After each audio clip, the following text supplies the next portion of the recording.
Hotel Angker. Film. Halo guys, Elida di sini. Saat ini kami berencana untuk mengunjungi rumah Zenin di kota seberang.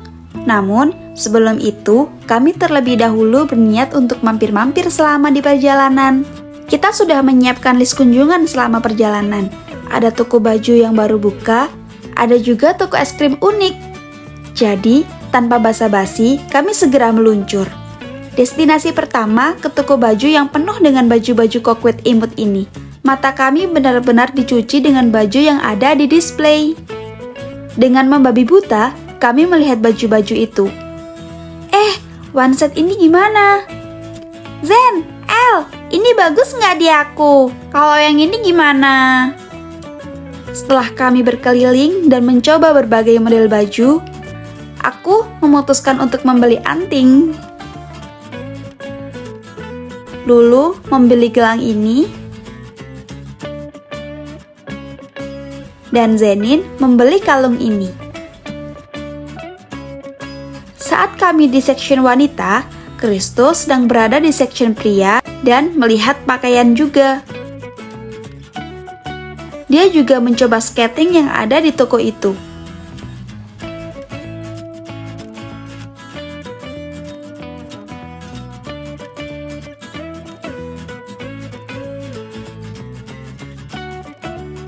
Setelah capek berbelanja, kami melanjutkan perjalanan dan berhenti di toko es krim ini.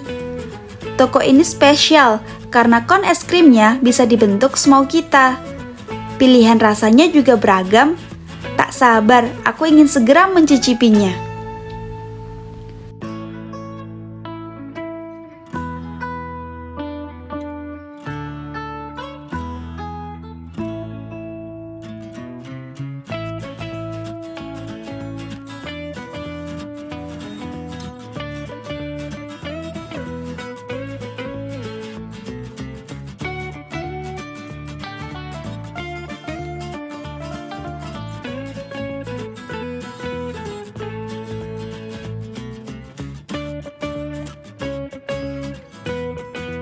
Kami segera mencari tempat duduk yang nyaman dan mulai memakannya.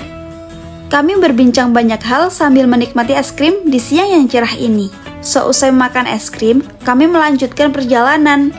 Namun, hujan tiba-tiba turun dengan sangat deras, dan aku tak bisa melihat jalan raya dengan jelas. Tak ingin membahayakan diri, aku meminta mereka untuk mencari hotel dekat-dekat sini. Berharap kita bisa istirahat sebentar dan melanjutkan perjalanan keesokan harinya. Aku nemu nih hotel dekat sini. Harga berapa? 500.000. Punyaku aja nih, dapat 100.000. Wah, kok bisa? Iya nih, katanya ada promo. Oke, gas, meluncur ke sana. Kami tiba di hotel. Dari luar terkesan bagus, jadi kami langsung check-in. Aku, Lulu, dan Zenin tidur di satu kamar extra king bed, sedangkan Kristo tidur di kamar yang lain dengan bed standar. Karena aku lelah sudah menyetir seharian, aku pun memutuskan untuk langsung berganti pakaian dan tidur.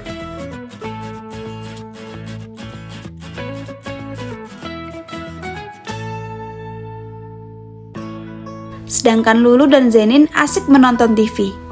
Aku terbangun tengah malam dan melihat Lulu dan Zenin masih asik menonton TV. Kalian belum tidur? Belum. Seru filmnya. Kamu kok bangun, El? Iya, haus nih.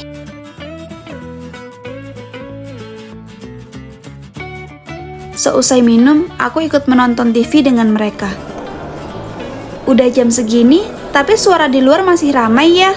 Iya. Sepertinya hotel ini benar-benar terkenal sih. Emang lokasinya strategis gak sih? Wajar aja kalau banyak orang istirahat di sini.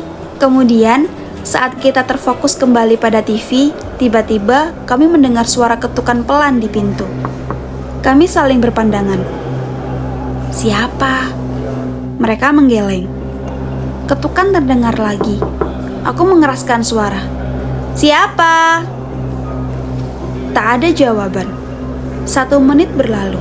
Ketukan terdengar lebih keras. Siapa?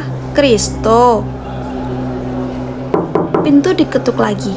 Aku yang merasa jengkel beranjak dan langsung membuka pintu.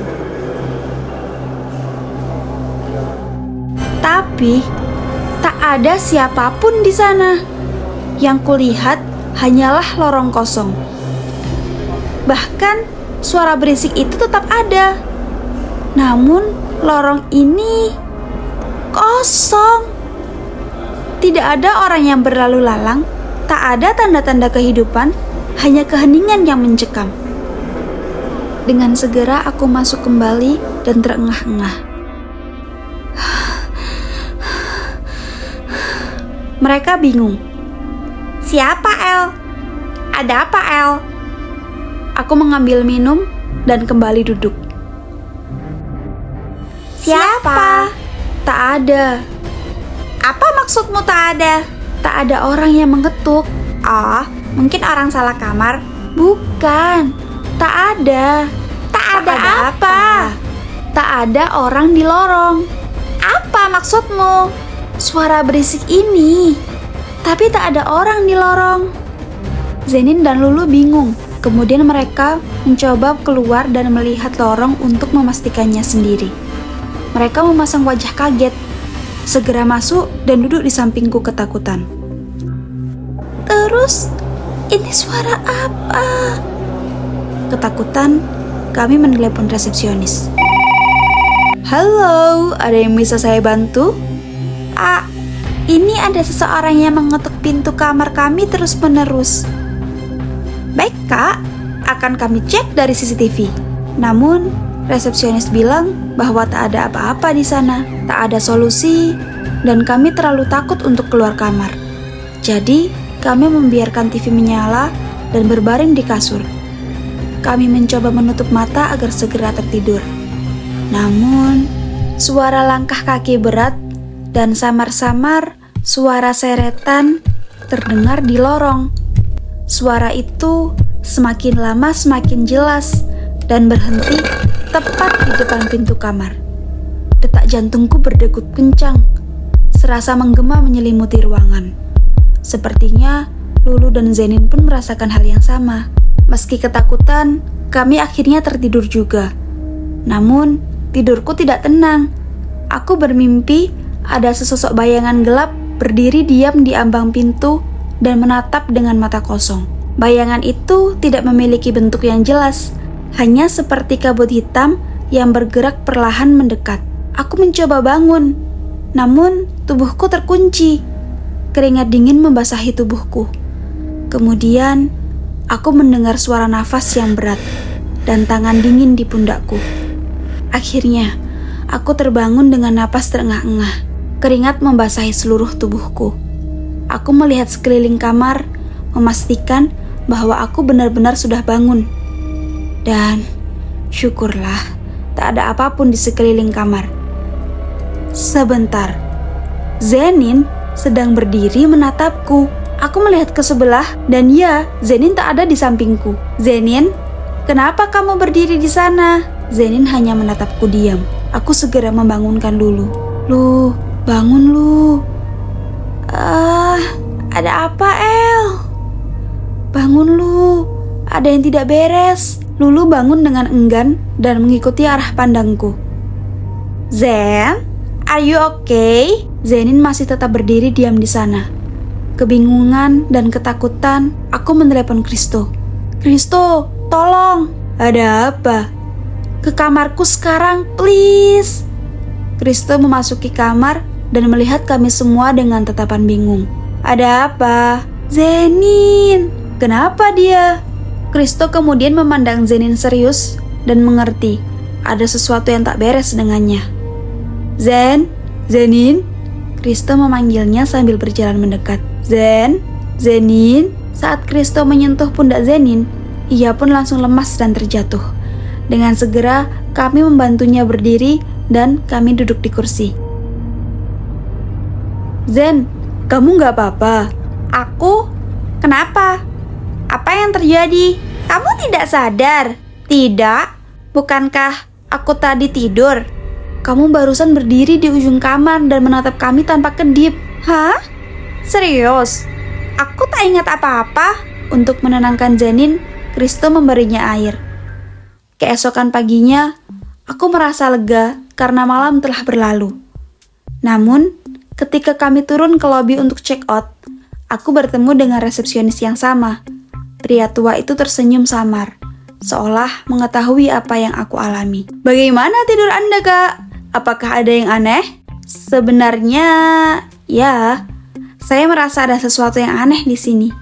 Saya mendengar suara berisik sepanjang malam, tapi tak ada satu orang pun di lorong. Resepsionis itu tertawa tipis dan berkata, "Itu hanya mereka yang tidak pernah benar-benar pergi. Hotel ini pernah menjadi tempat yang ramai, penuh dengan tamu. Tapi, kini hanya jiwa-jiwa yang tersesat yang tinggal di sini." Kami semua terpaku dan membeku mendengar jawaban resepsionis itu. Pria tua itu kemudian melanjutkan dengan suara pelan, "Mereka tidak akan menyakitimu. Mereka hanya ingin ditemani. Mungkin lain kali kalian bisa tinggal lebih lama." Tanpa berkata apa-apa lagi, kami segera membayar tagihan dan bergegas keluar dari hotel itu. "Gila, kalian dengar kata resepsionis tadi?" "Iya, lain kali kalian bisa tinggal lebih lama," katanya. Amit-amit, gak akan pernah aku kembali ke tempat ini lagi. Menurut kalian, kira-kira apa maksud resepsionis itu? Atau bahkan, apakah resepsionis itu benar-benar manusia? Apakah menurut kalian Elida hanya bermimpi? Atau sebenarnya ia memang melihat hal itu terjadi? Kemudian, apa yang terjadi pada Zenin? Tulis pendapat kalian di kolom komentar. Jangan sungkan untuk membagikan ide video selanjutnya. Bye-bye!